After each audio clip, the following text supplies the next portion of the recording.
Today we have a guest who has lived multiple lifetimes in just one, Josh Parrish, from watermelon harvesting in South Alabama to real estate mogul and self-improvement coach. Josh's journey is nothing short of extraordinary. So buckle in, folks, because it's definitely going to be a ride. So, Josh, introduce yourself to the audience and let us know a little bit more about you before we start getting into the questions and everything. Brandon, that was a heck of an introduction, man. I don't know if I can do any better than that, but but yeah, lived many a lifetime over the course of these 36 years. Grew up in the watermelon field in South Alabama, bounced around all over the South. Stepdad was in retail, and that allowed me to get experience in the sales game, and then understanding fashion and whatnot, and played baseball growing up, and yeah, man, just that sales and athletics background translated into my competitive nature and into my profession, which is sales and coaching. And yeah, man, currently I am still a realtor and I'm selling real estate down here in Destin, Florida, but making the transition over into a personal development coach and speaker. So about 3 months in on that, going well, just still formulating my my message and things like that, getting the odds and ends tied up. But yeah, man, I mean, this has always been my dream. So I appreciate you having me on the show. So we matched on Podmatch, and that thing's a blessing for sure. Definitely. So I know. I mean, I read about you, and one of the reasons that I wanted you on the show is, when I first started to start Thinking Forward show, I always said it's real talk for real people. This platform doesn't do that topic-based motivation. We talk about real stuff that people are going through. Like, I've had so many ups and downs in my personal business that allows me to be where I'm at today, and it's still an upward progression. So my next question to you, well, first question would be, how have pivotal moments in your personal journey influenced your success that you currently have right now? Man, every time things are going well, I get really uncomfortable because it could be a bad habit that I put myself through trials and tribulations nonstop to test my strength and my will. And it's not always a good thing, but I try to take lessons from losses. And I feel like I never lose, although while, the not so great circumstance might be occurring and I don't have the great feelings about it, I know that I'm learning a lesson and I'm going to be able to take that with me in the future. So yeah, you'll never lose if you take a lesson from the losses. I agree with you. So I know for a fact who you are today is a combination of all the things that you've been through. So if we take that into account, obviously the Josh Parrish that we see before us today isn't the Josh Parrish that started. And I know, just reading your bio, right, that there was a lot of setbacks and hurdles you had to overcome. Can you share a little bit of insight about that and how you were able to overcome that can help the listening audience understand who Josh Parrish is and why he's here on the Start Thinking Forward show today? Yeah, man. Great. I mean, that's a great topic to dive into right there. I don't like when people repeat the stories to themselves where they relive traumas, but I did come from a place of, I was always the new kid in town. We would move around every year and a half, 2 years, and I was overweight. I was a fat kid. I was athletic, but being the new kid with cool clothes, because my stepdad was in retail, you really don't understand why people are being mean to you when you're young, because they could be being mean. They could be mean to you because they are lacking something in their life. More than likely, they're projecting on you. So at an early age, I figured out people are jealous. At the same time, the world is never wrong. If people are being mean to you about you being fat, if you're being hazed because you're meek and you're weak, not that it's right, but obviously that's feedback. So you got to make changes if you don't, because It's cause and effect. If you're the new fat kid, you got a target on your back. Even if you were the cool kid with everything, you pull up in your dad's got a Maserati or whatever, which I didn't have that, but you have everything. People are still going to be hating on you. So it's really that mindset of just understanding, like, when someone is projecting on you, you try to put your mind in their position. You try to wear their shoes. So growing up, fat kid, moved around, and I see that as beneficial to my development because, well, I got to recreate myself every time I moved. Now, I didn't start getting in shape until about high school, but I mean, I was a baller. I could play just about all types of ball. So, like, people are like, dang, that fat kid can get down. But but yeah, the world is never wrong. And again, you got to watch out for people projecting on you because they're lacking something in their lives. Wow. So I know that you're on this journey, personal mindset development, coach. You're trying to, energize people. So with that being said, let's dive a little deeper in that concept. Like, for instance, and this is not something necessarily on an agenda, but it's just a wild card question here. Do you think, what's your opinion about bullying? Because you mentioned that earlier, like you said the world is not wrong. And, we live in this world now where, there's bullying. And just recently I heard someone said, well, bullying is needed. And I thought about it, I'm like, why would bullying, because that is when people are telling you that you're not something, like you're not adding up. Like if you're, like you said, you're at that point, you consider yourself to be the fat kid. So people were pointing out to you that you're not the same, or you're not normal, you're abnormal in a way.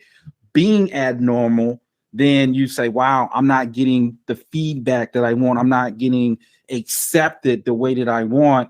So it's going to force me. I mean, dude, I've seen your videos on Instagram, and I mean, like, the audience may not be able to see, but this guy's ripped. And I know for a fact that to have that type of size, it took a level of dedication, right? So my question to you now is, what do you think? Do you think a certain level of bulliness, being having that happen to you, you think that affected you in a positive way, even though in the moment it may have felt negative and hurtful? What do you think about that? Yeah, man. There's obviously a point of diminishing returns, right? Because if you continue to be ridiculed, you're crushed into the ground. But yes, I think that bullying is necessary. I think hazing is necessary. But is it right? No, but it's never going away. It's like people praying for world peace. Now, I hope that world peace happens, and I hope that there's not hungry people in the world. But listen, it's up to us to create our own heaven on earth. It is. And you don't have a life well lived unless you have the battle scars to prove that you actually went through something. If you don't have any scars, then what did you do? If you never fell down, if you never failed, if you never got your teeth knocked in, like, you didn't do anything. So, and I used to want to be a monk on a mountain, right? Like back in my 20s when I was, not a great salesperson at all. I didn't understand sales. I mean, I was a salesman, but I didn't understand, like, hey, you could actually be a good person and be a salesman. Now, I didn't get over on everyone, but yeah, the monk on the mountain, there's no glory in that. And yes, I mean, then being the monk is great, but the monk, I don't want to say the monk doesn't have scars, so I don't know monks, but to go hide from the world, like, that's not providing value to anyone. But yeah, I know we kind of got off on the whole bullying thing, but yeah, I think bullying is absolutely necessary. But people, there should be better resources on bullying, because the whole, like, soft-handed, bullying's wrong, let's fight against. Yeah. That's not doing anything but making people sound. every time I hear anti-bullying, I'm like, those guys are just weak. Like, Yeah, I'm exactly. not an advocate for bullying, but man, I'm the like, same. I'm the same way. Bro. Like, I don't believe in bullying, but coming from environment, coming from the military, it was at those pivotal moments that I rose to the occasion. Like when someone said, "You're not carrying your weight. You're not," like I picked the wrong person or I made the wrong like that. That I'm the type of person where that gets under my skin just a little bit. It's more than a little bit because I'm very competitive in nature. So is that idea of like, well, yeah, that was negative feedback that I got. I didn't like it. It hurt. But now I know like the reason it hurt 9 times out of 10 is because of the truth. And the truth hurts. It's bitter and it's cold. But now I have the ability to make a change. And I think that's a lot of what you talk about and what your platform is about. Correct? Oh, absolutely. Yeah, I'm a huge advocate of change. Reality shifts in minuscule ways as we progress through time constantly. Like it is always shifting. And it's just something that we have to remember. There's changes, it's inevitable. And we can either be kicking and clawing and fighting against it, but change is happening. So you might as well embrace it. And it's all about designing your lifestyle by design, because whether or not you're actively planning your life, if you're not planning it out and taking actions to build the life you want, then you're getting handed the end of the stick. Nobody wants the short end of the stick, but so many folks in the world are just passive on the lot that they're dealt. And yes, we need to be content, but at the same time, just because we're here today doesn't necessarily mean we can't be here tomorrow. Exactly. Like there's leverage points all throughout the universe, through the world. You go outside and you recognize an opportunity. You could have a conversation with this person. You could do this and this and this that results in this. And like you could be on 5 levels higher in the next 24 hours, depending on the moves. So, yeah, I figured out leverage points 20 years ago, like just hyper acceleration through strategic movements. And you can do anything you want, and whatever you want to do, somebody's already done it 10 times faster, 10 times bigger. Like that's standard. There's nothing new in the world. That's for sure. Yeah. And I mean, that's an interesting, perspective. And I look at it, and maybe, I'm trying to look at it through your lens and your story.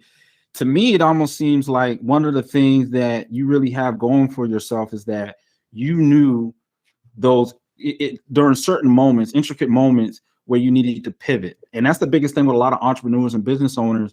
They don't know when to pivot. And that's kind of leading into this next question.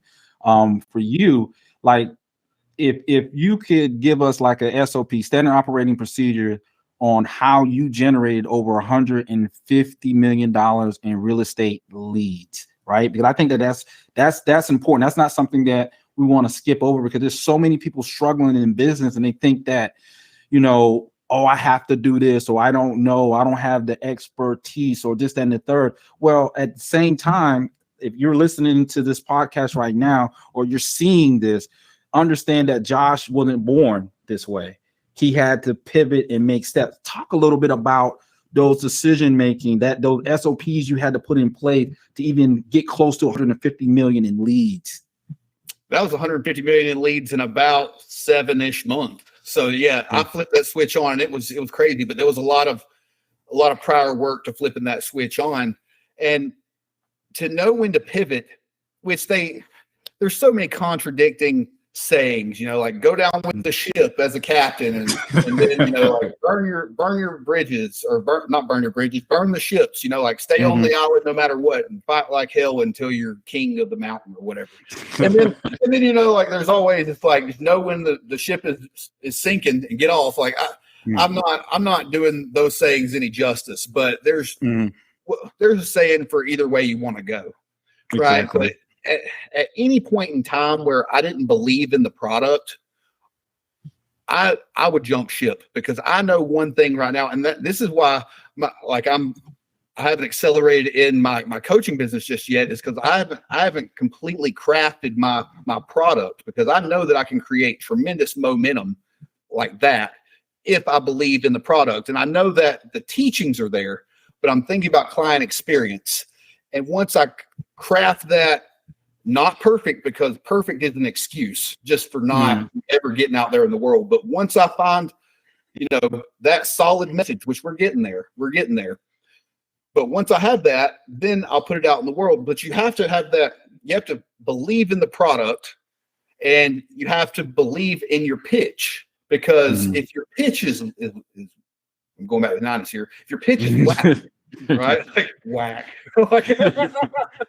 Well, it's true. Yeah. Your pitch is whack, you're not getting the sack. But yeah, like if people smell when you need people smell when you need a sale, right? So the toughest time to sell anything is when you need to sell it.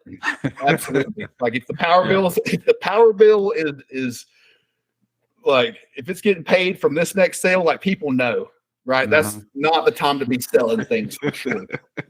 But yeah, I know that firsthand, brother. I know that firsthand because when I got out of the military, one of the first things I got into the financial sector and getting paid on commission.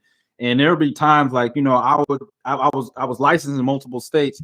So I would travel and, I had to purchase these leads, and I'm going and I'm like, man, I'm spending money I don't have, hoping that I make a sale that's not guaranteed. So now if I don't make the sales, I'm in even a worse situation than if I just sat at the house, because now I spent money I didn't have to get these leads. I'm having to travel to these locations. Hopefully I make a sale. And let me tell you something. I remember one of my biggest downfalls was I went to DC. So I'm coming from North Carolina and I'm listening to these sales guys telling me how I should sell. And I take that same rhetoric from North Carolina and I took it to DC, and I came back with a goose egg.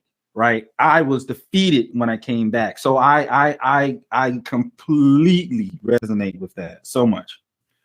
But man, my next point is it's not always the best salesperson that makes the most sales. It's the person that can pitch the most. And if you whoa, Josh, back up. Say that one more time. All right. So, that's powerful. Wow. Yeah, it's not always the best salesperson that makes the most sales. It's the person that gets to pitch the most. It's the one with the most opportunities to get in front of folks. One, mastery is found within the basics, and the only way to get to mastery is repetition. But if you can figure out a way to generate your own leads, because I've had plenty of sales jobs where it was like, buy these leads and then go close them.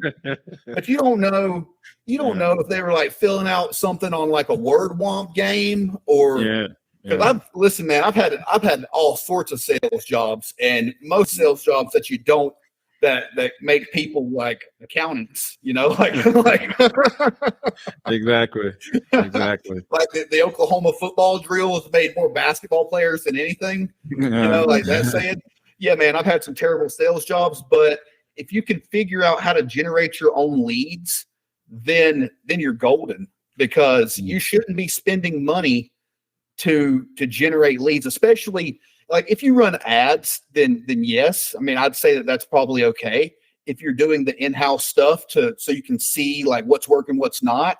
But just throwing money at a lead source, like in real estate, big lead source is Zillow, and they could charge you $200 to $500 per lead, and like nothing. I mean, like, and I've bought leads, and it was dumb, like so dumb, because you don't know them. If you could. And the way that I generated the leads, and I'm probably shouldn't be saying it, but I'll just go ahead and say it. So I did it probably about 1,000 times before I created my standard operating procedures. But the informed real estate sales call, I started from that. And all of the neighborhood information is within the county records. So I'd go in, I'd see who owned the house, I'd see what they bought it for, in what year, And then I would do like private investigation deal where I found them on social media and, other houses that they've sold or purchased or what they own. And I would fill out these one-page reports. And then through the power of different websites, I would generate phone numbers for this person. And then I would hunt and pick. I would just dial and dial and dial and finally get somebody on the phone. And then I would say, I'll start out with John. It's always the first name. John. And they're like, yes. And I'm like, hey, Josh Parrish, Destin Realtor. Sir, the market's the hottest we've ever seen it. And it looks like you can make $1 million if you sold your house. You ever thought about selling that thing? That was pretty much because I didn't have this long script. I hopped in there. I said, I identified myself as a friend and then a professional. And I knew they had a house on this street. And then I knew that they could make $1 million if they sold it. And that was like 10 seconds because I appreciate their time and I need to mow on the next one. And like, bam, bam, bam. And then when I started to have success with that, that's when I created screen shares with Zoom and I outsourced it to Filipinos. And so therefore I had a Filipino data hoarder that, worked 8 hours a day. I got a database of 8,000 leads. Page reports of everything you'd ever want to know about people, direct phone number, other houses owned, their spouses, their kids, et cetera, et cetera.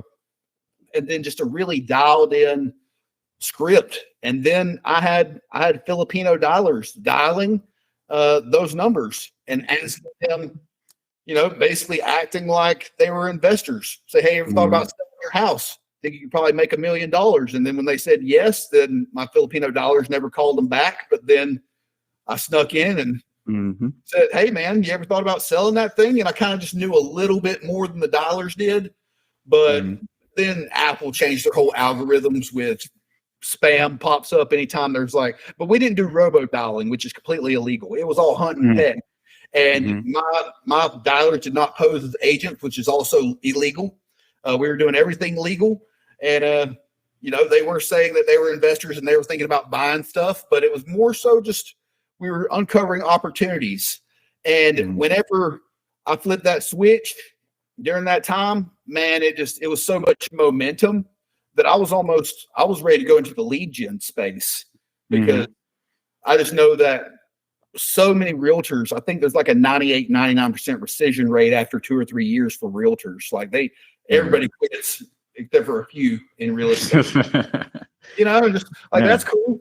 But yeah, I flipped that switch and I was more focused on generating the leads and building out the systems and actually closing, which I closed about 10, 15%.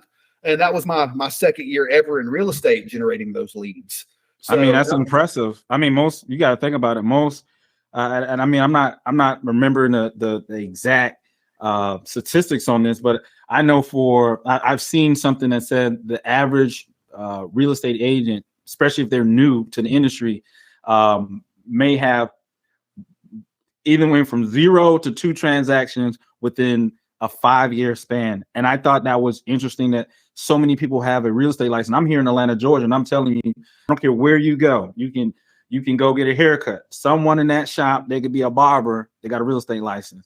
Haven't sold a house in years, but they got a license. So I want to kind of caveat back to what you said, because I think that's so important, because when we're talking about lead, that's the lifeblood of a business. If you can turn those leads into actual contracts, right? Contacts turn into contract. I'm a big 10X Grant Cardone follower. So I follow those principles. Like the more contacts you have, you get contract. But the biggest elephant in the room that you mentioned is that you're able to create these lists, one. And second, you said you start off. The biggest thing that I know that people have a problem with is this.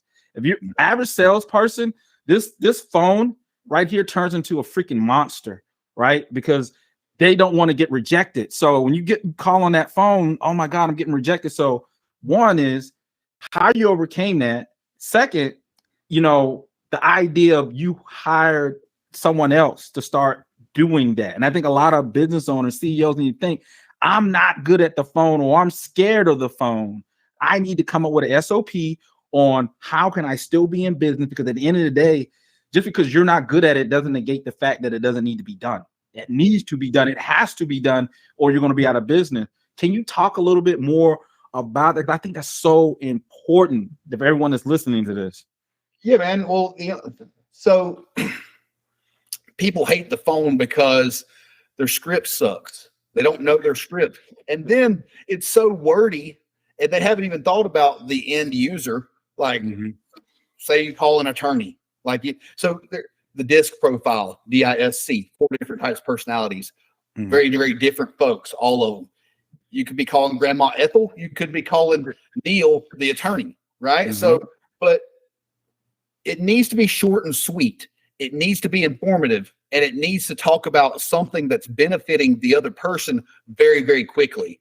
And if you can figure out a way to talk about the money very fast, then that's the way to go.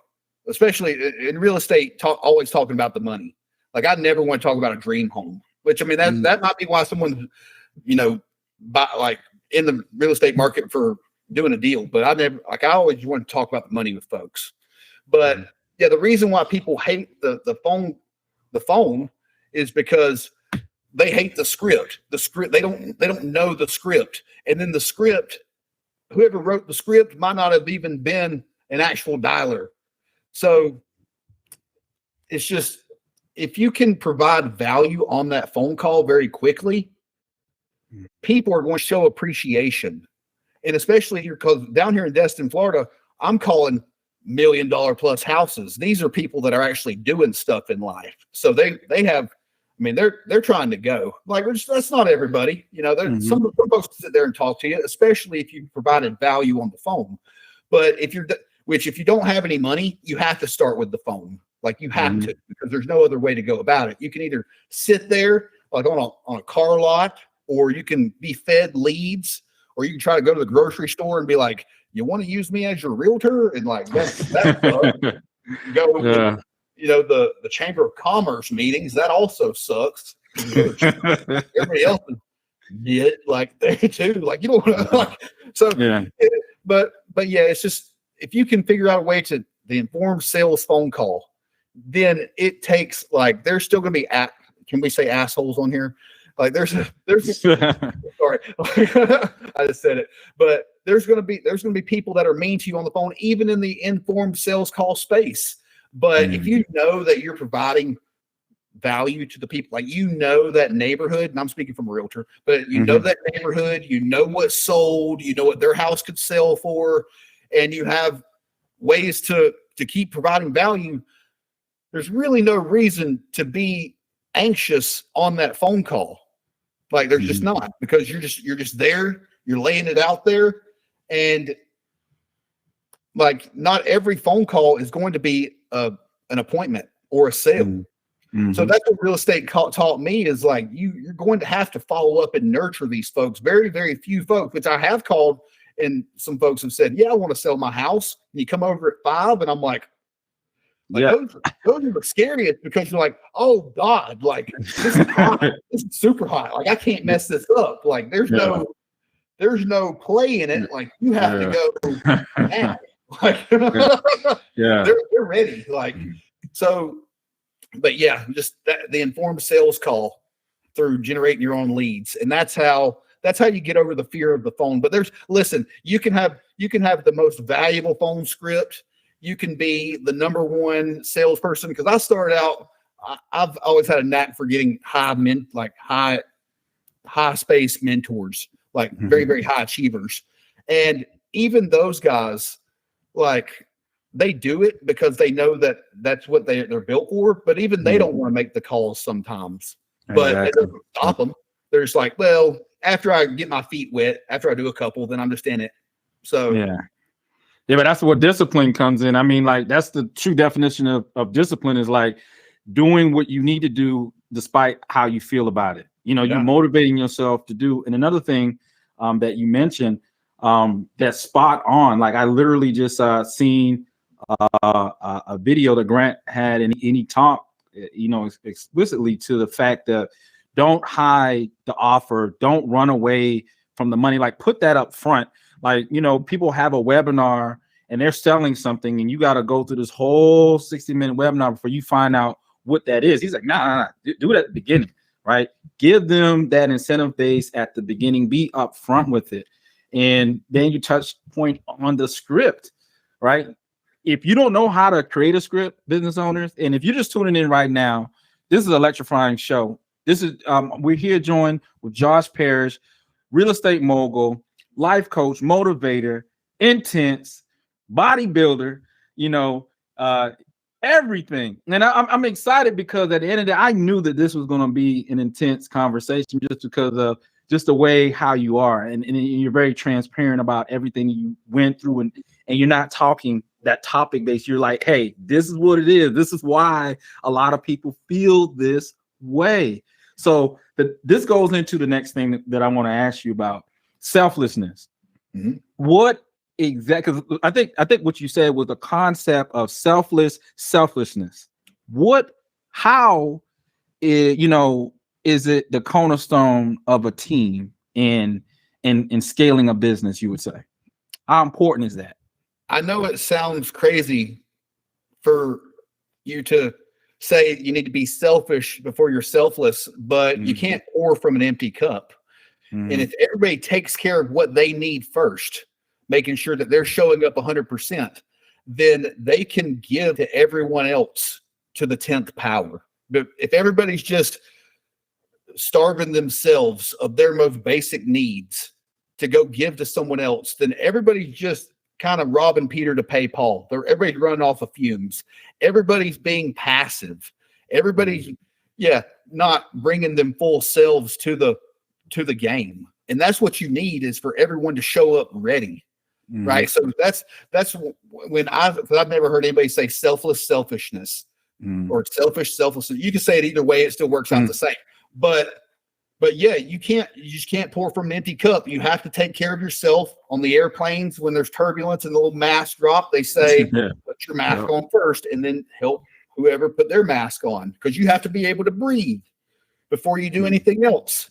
And so many people out there, which I'm all about replenishing the well, over giving, giving back, reciprocation. I'm all about that. But when it comes to, like, if you need rest, if you need fuel, if you need to step away for a minute, then you got to do it to preserve yourself. Because if you just keep giving, then you're going to end up projecting something bad on someone else when you really didn't mean to.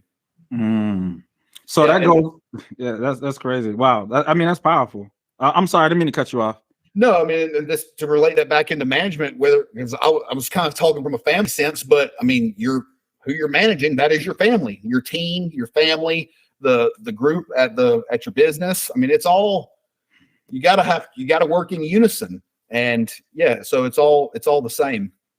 So that kind of goes into the next question, that art of self-mastery. How do you think that applies to business and life in general? Well, all too often we take on way too much at one time.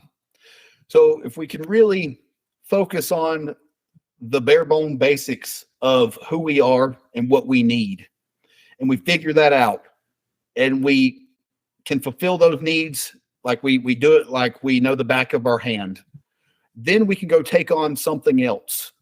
But again, mastery is found within the basics. And a lot of times people want to add on new habits and tactics to say, like, oh, I'm this new high level person, which really and truly self-mastery is probably more the subtraction of things that are going to make us take back steps, subtraction of the old vices, the old ways, because at the end of the day, there's a handful of action items that are going to help us accelerate rapidly through life.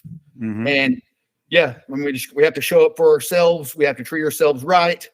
And that's a self-mastery. It's not as difficult. It's a difficult path, and it's simple, but it's not easy. So now, when you say it's simple but not easy, can you give us some examples of your own personal life and the challenges you face where that been a key intricate part of what you had to do in order to get to the next level? Yeah, man. I mean, so with my body transformation over the last few months, I love drinking beer. Like I love cold beer, especially in the summertime. I've smoked a lot of weed in my day, and not saying you can't be in good shape drinking and smoking. You can't be a high level performer, drink and smoke, but at the same time, are you your best self when you're inebriated? And are you showing up a strong, powerful man whenever you're diving into these vices that make you escape reality? And that answer is no. Like something I always ask myself is, am I battle ready? Like if it went down right now, am I ready? And so I went through a 3-month wave of pretty hardcore dieting and fitness. And then I'm like, well, now I'm going to take a little break. And I was still kind of eating well, but now I'm ready to hop back on it. So, just removal of the old vices is where it's at. Sorry, I kind of lost my train of thought there, but it's okay. Like I'm following along. It's just that you have so many dynamics of you, and one thing I always want to do is make sure that people truly understand. Like, because I mean, you're talking about so much, and I know earlier you said about dialing down your message, and you're going to put that out. I'm gonna be honest with you, Josh. Like, you really have it, and I think you're really inspiring to others, because there's an old saying that says you came here to give people what they wanted to see, a reflection of oneself and where they should aim to be.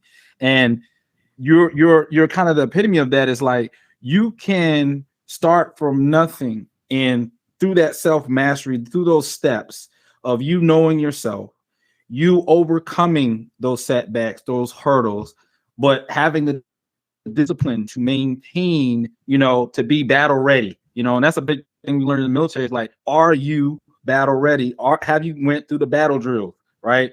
And battle drills in the military, in the Army, I was at one point in time an infantry guy, is the idea of you do something so much that you don't have to think about it. An example of that is, I could be walking one direction and all of a sudden I hear a gunshot. Without anything, I automatically know I need to get cover and start returning fire. It's automatic. I don't have to think about it. It's not a what's happening. It's not a I'm freezing. What's happening?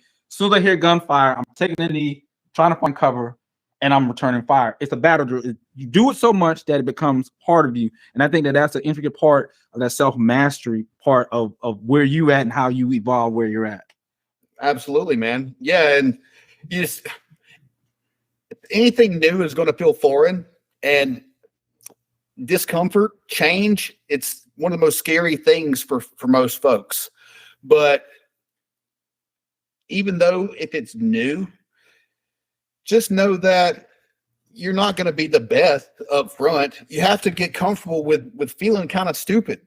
Like, as long as listen, and that's like, I've never feared failure. I've always feared success. And that's why like I've had so much success in failing at sales jobs, because I'm just like, oh, didn't work out here, so I'm going to go get 5 more sales jobs and go fail some more, or just uproot my life here and go down there and learn this. So yeah, I mean, no matter what you want to learn, if I want to haul off and be a ballerina, like I'm going to feel awkward. But I could be a great ballerina in a year's time if that's all I focused on for the next 365 days, 10 hours a day. Like, I'd be a hell of a ballerina. I'm not going to do it, but like that's what the military does. They ingrain that in you. And if you want to be a high performance salesperson, you want to be jacked, you want to be a killer public speaker, it doesn't matter. You just have to go and you have to fumble along. And they say, so it takes 10 hours to become a master, but it takes 20 hours time on task to become proficient in anything. So you click the little stopwatch and it's like 1 second, 2 seconds, and you start practicing and you have 2 minutes in the trenches. But when you stop, then you click the button. That's your 2 minutes. When you get 20 hours in, then you can start self-correcting, self-coaching a little bit. You're proficient in it, and you still have like 9,980 hours to go before you're a master. But once you become proficient, then you don't necessarily feel as dumb as you were. So you just have to, people will procrastinate 20 years saying, I want to do this. They'll put it off for 20 years for the first 2 minutes of practice, when really and truly, if they just would have spent 30 minutes getting over, this was me in the evangelist space, my personal development coaching deal. Like, I've been saying for 10 years that I wanted to get in this space. And then just one day I was like, you know what? I can't say I'm going to do it any longer. So I hopped in. It was scary for me because I've been dreaming about it for my entire life.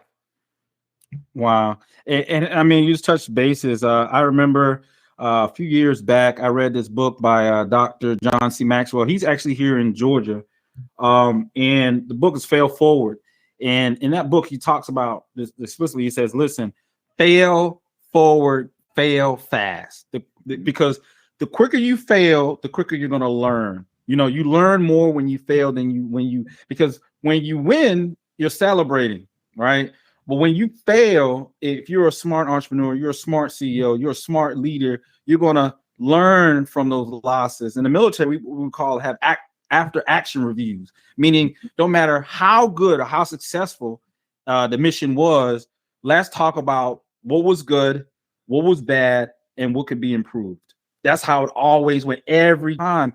And having that mindset of, I'm going to fail, but I'm going to fail forward, and I'm going to fail fast so that I can learn all the concepts, all the strategies I need so that I can be successful in this endeavor. Yeah, it's all about recognizing those patterns within those moments of failure, because pretty much, again, like say in a sales position, in any specific industry, you're going to have so many types of objections, right? And it's usually a money objection, a spouse objection, a time objection, or just whatever. But there's 4 or 5 objections. So you recognize these patterns, and then you can figure out all these different ways to combat the objections. So yeah, definitely getting comfortable with failure, because I know in times when I've won, like, I knew not to get too high on it, which, I mean, that's not always was the case. Like, I would be like, hell yeah, but yeah, like, nobody learns from wins. So yeah, I'm totally a fail forward person, and it's all about the mindset behind how you look at failure. Like, look at it as an experiment instead of a live or die situation, which, if you look at everything as a experiment and you're just looking for feedback, then that's a way lot easier than if you're gonna doom yourself to just being called a failure. Like, that's like, oh, I'm a crappy salesperson because I didn't make the sales today or this week. Well, it's like, where did I mess up? And I know, like, you're in sales, you've been in sales, when you bombed a call or a situation where you probably should have had it, but you overspoke, and you know that you're not going to do that again. And if you do it again, like, it was just an absolute fluke. But yeah, those situations are the best teachers, because you're like, oh, hell no, that was money in my pocket that they took the money back out of my pocket. Like, yeah, exactly. Yeah. I want to ask you a question, and this is something that's not on the agenda, but it's this idea. Just recently, I wrote a article on Medium, and I said that there's a difference. I said, this is what I said. I said there's not a difference between people that can and won't, and then people that are willing but can't. And the idea is this: a person that can but won't means that they have the resources, they have the ability, they can collab with you, but they just won't do it. But I see so many entrepreneurs, I see so many business owners, so many leaders, they focus on the people that can, because they feel somehow they can convince a person that can, but they've already showed that they won't. Instead of, to me, it's like, even though, and I'm looking at that's one person, and the person that's willing, they're enthusiastic, but they lack the skills, the resources, the education, they can't really help you. So both of those parties yield 0 at the beginning, but it's all in perspective. The perspective of it is this: if I'm a leader and I have people that can but won't, okay, they're to the side, they're on the bleachers. I can't focus on them. Those that are willing, maybe I can help them get an education, to help me. It's all in perspective. Like, they're willing to do it, but they lack certain resources. Can I help them get that resources to be able to help me? And I think that is something that a lot of businesses miss. A lot of key leaders that's in companies miss that, and they focus on the wrong set of people. What do you think about that? Well, I'm a firm believer in hiring slow and firing fast. Just heard. That's funny. Our last guest has said the same exact thing. Yeah. But in the sales world, there are two things for a sale to be made is money and interest. Like if there's money and no interest, then there's no sale, and if there's interest and no money, there's no sale. There has to be both those things. So, and it's also the mindset too. Is like the world is huge, so there are people out there that are willing and able to jump on board. And then it's the extreme ownership as well. Are you effectively communicating in a manner where the willing but may not be able or totally like fit? Like, are you giving them everything they need to succeed? So yeah, it's multifaceted there. But yeah, you can. If people just won't, then they got to get out of the boat, and you can't worry about them because like that's like neighbor Jan 8 houses down that like I never even met. Like who can I don't care what she's doing. I mean, I wish her well, but just move on to people that want to be in the space, and then know that just because there might not be an abundance of people in your circle right now that fit your team, that's just because you're not doing enough outreach. Like go out and find more people. Like just go beat the bushes more. Like if this is on like what you're talking about here, but yeah, I mean there's an abundance of people and opportunity in the world, and if you just have the wrong team in place, then you might have to do the Deion Sanders, man, and like just bring 80 new people with you, just like just redo the team. Like yeah. He kicked everybody out of Colorado and brought a whole new team with him. So like yeah, that's exactly what he did. So the next thing I want to move on to before we get ready to come to a close, I want to talk about challenges and triumphs. Like you talked a lot about mental imprisonment and how you broke free from that. You credit these hardships for making you, quote unquote, the animal that you are today. Discuss a little bit about that change in those stories a little bit. Well, I'd say like the first bout of hardening of my mental state was I had reoccurring sleep paralysis at a very, very young age. Like you did mention 3 or 4 bouts per week. And that's when the sleep demon lays on top of you and you're awake, but you can't move. It was very, very intense. And it lasted, I mean, it would happen 3 or 4 times a week, probably from the stress I was getting at schools and probably not a healthy diet. And just, in times of high stress, then that happens more often, the sleep paralysis. But yeah, that forged some pretty wild pillars in my psyche. But then something else that pops up was, so I met my dad, my actual biological dad, when I was early 20s. And even though we were spitting images of each other, he was pretty high, well-established real estate developer in, the city that I was born in. Mm-hmm. And well, he really didn't want anything to do with me, even though he knew that I was him 2.0, and we could probably have collabed together and done some pretty cool stuff. But he's passed away now.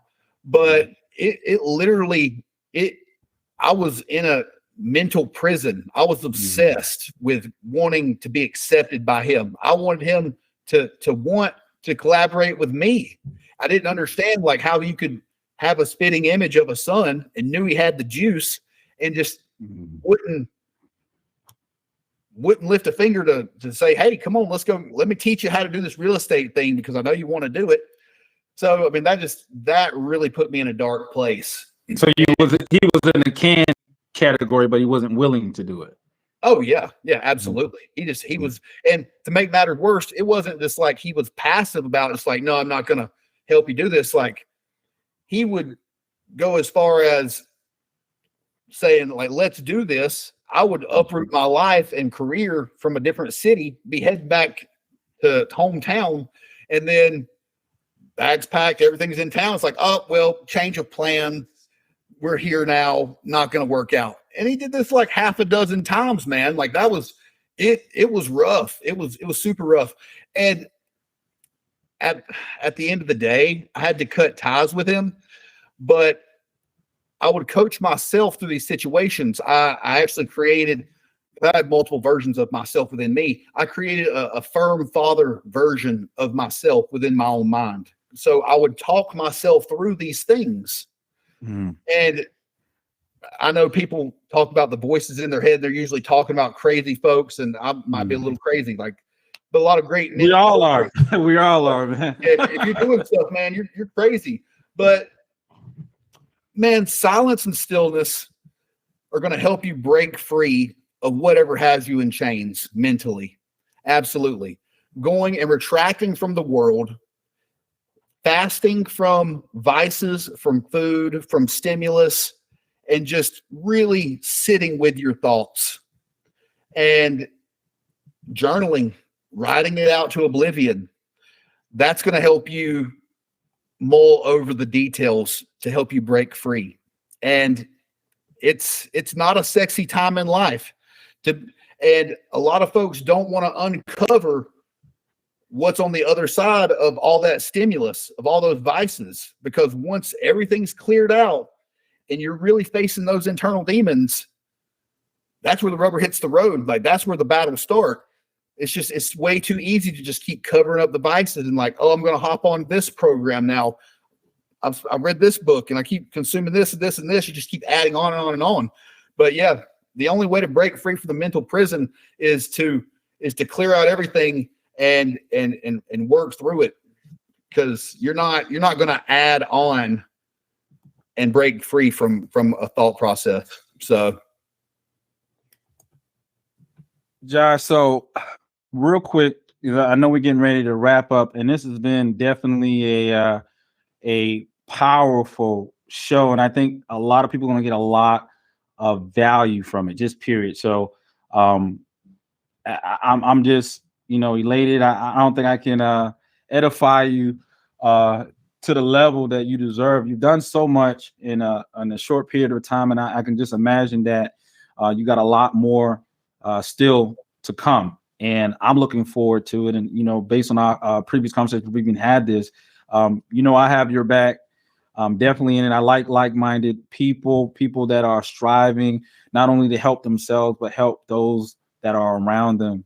So let the listening audience know where they can find more information about you and make a connection with you. I know that you're getting ready to start your coaching program real soon. I'm hearing that you're getting ready to start a community around that.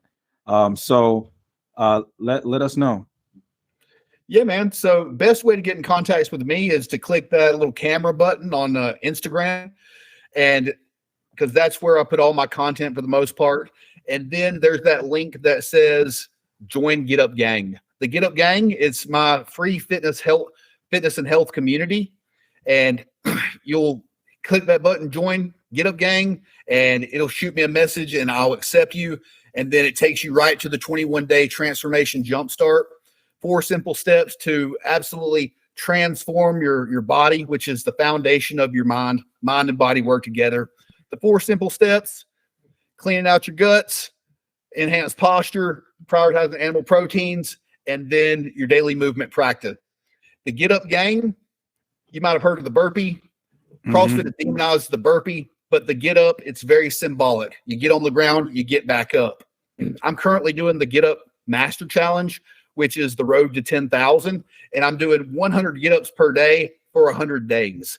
And Brandon, I tell you, dude, it's like running sprints for 10 minutes. And now you don't have to do 100 per day, but you just commit to a few a day and you work your way up to 10,000, and then you're a get-up master. But once you become a get-up master, like even when you're close to 10,000, even if you've done 1,000, if you're the best at getting up, well, then nothing could ever hold you down. And plus, get up is full body exercise, strength, mobility, proprioception, which is your mind, body, and space, balance, rhythm, timing. Dude, there's just so many benefits to the get up. There's no excuses because you don't need any equipment. You don't need much time. But yeah, man, I know it's a little long-winded there, but contact me on Instagram. Join the Get Up gang. There's a lot of good stuff in there. I'm still building on it, but it's pretty well laid out right now. And yeah, I'd love to connect. Love to help you get to where you want to be. All right, guys. So also too, want to point out right now want to make sure to put this in gallery mode. So if you want to connect with Josh, you can go ahead and scan that QR code. And that's going to take you straight to that link that he mentioned earlier. So we're trying to make that easy as possible. We want you to connect. If you're listening to this, you're trying to make a change. You're talking to a subject matter expert here, Josh Parrish, that came on, spoke for an hour. You want to take the insight that he delivered today. It's powerful, right? You're a business owner. You're a leader, right? You want to be a leader. These are things that you're not just born into. A lot of people like to say, oh, I was born this way. At the end of the day, these things are what happens when you are conditioned, right? So what Josh has talked about today is conditioned, some of it being self-mastery, right? And some of it just going through the fire and having those battle scars and leaning on that experience. So Josh, before we go ahead and end this, any parting words? Well, before we have parting words, what is one thing that you want to ask the next guest? And the previous guest question for you was, what do you want to be remembered for? Well, I've been saying lately that I want to be the king, that I'm going to be the king of Norway. So I'm all about Vikings. So yeah, the last Viking season, I believe one of the main characters were striving to be the king of Norway. And I was just like, yes, I'm going to be the king of Norway. And what would be the question that you would ask the next guest that we have on the show?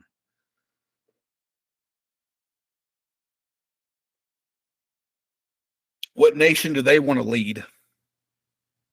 Like, what Viking nation do they want to lead? Ask them that, and they're going to be like, "Whoa, what's that mean?" But like, because you want Vikings on the show, Brandon.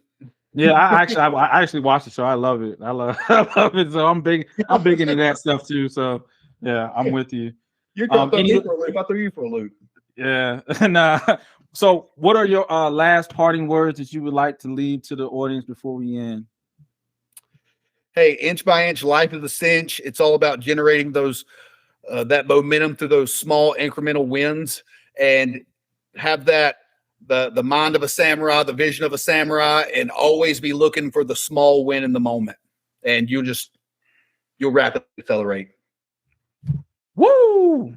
And ladies and gentlemen, you've heard it from the man himself, Josh Parrish, real estate mogul, mindset development, breaking change in his life and breaking change in other people's lives. Continue to plug in. Again, if you haven't already, go ahead and scan that QR code and connect with Josh. I'm telling you, you don't want to wait a year from now. And guess what? He's too busy because he got 60,000 people following him, needing his time and attention. Get in there now where you can, be able to pick and strategize and come up with a battle plan. And that's what Josh is doing, is helping people come up with a strategic battle plan for their business and their lives. Josh, again, thank you for coming. I definitely appreciate you being a part of the Start Thinking Forward show. That's what we do. We think forward. And obviously you came here to think forward. We appreciate you very much, sir. I appreciate you, man. I hope I'm a reoccurring guest. Yes, sir. We definitely want you back. Definitely. I think that there's a lot more of subject. In an hour, 60 minutes is not enough time to do it. But let's definitely schedule something out. And we definitely talk. So, all right, guys, we look forward. We'll see you later. And if you don't do anything else, keep thinking forward. Thank you.